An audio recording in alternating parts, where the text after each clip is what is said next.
ময়নামতি হলো একটি বিচ্ছিন্ন নিচু ম্লান পাহাড়ের সীমানা, যেখানে 50টিরও বেশি প্রাচীন বৌদ্ধ বসতি রয়েছে। এটি বাংলার প্রাচীন সমতট বিভাগের অংশ ছিল। এটি বাংলাদেশের কুমিল্লা জেলার মধ্য দিয়ে বিস্তৃত।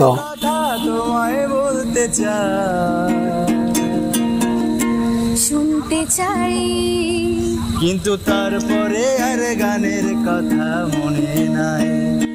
ময়নামতি কুমিল্লা শহর থেকে প্রায় 8 মাইল দূরে অবস্থিত। এটি এই অঞ্চলের সবচেয়ে গুরুত্বপূর্ণ বৌদ্ধ প্রত্নতাত্ত্বিক স্থানগুলির একটি।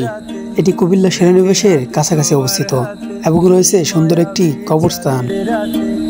রেখে হাতে তোমার হাতে মনের এক গোপন কথা তোমায় বলতে চাই। শুনতে চাই কিন্তু তারপরে আর গানের কথা মনে নাই। হায় হায় তারপরে আর গানের কথা মনে নাই। গোবিন্দচন্দ্রের মা একই নামের চন্দ্ররানীর জন্য ময়নামতি নামকরণ করা হয়েছে। ময়নামতি ঢাকা শহর থেকে জাতীয় সড়ক 1-এর মাধ্যমে 114 কিলোমিটার এবং চট্টগ্রাম থেকে প্রায় 162 কিলোমিটার দূরে অবস্থিত। শুনতে চাই ময়নামতির বৌদ্ধ স্থানগুলির কেন্দ্রস্থল হল শালবন বিহার।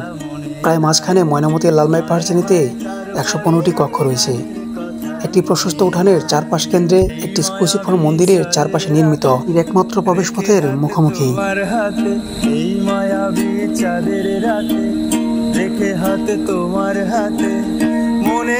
এটি স্পষ্টত একটি বিহার এবং আবাসিক সুবিধা সহ একটি শিক্ষা কেন্দ্র।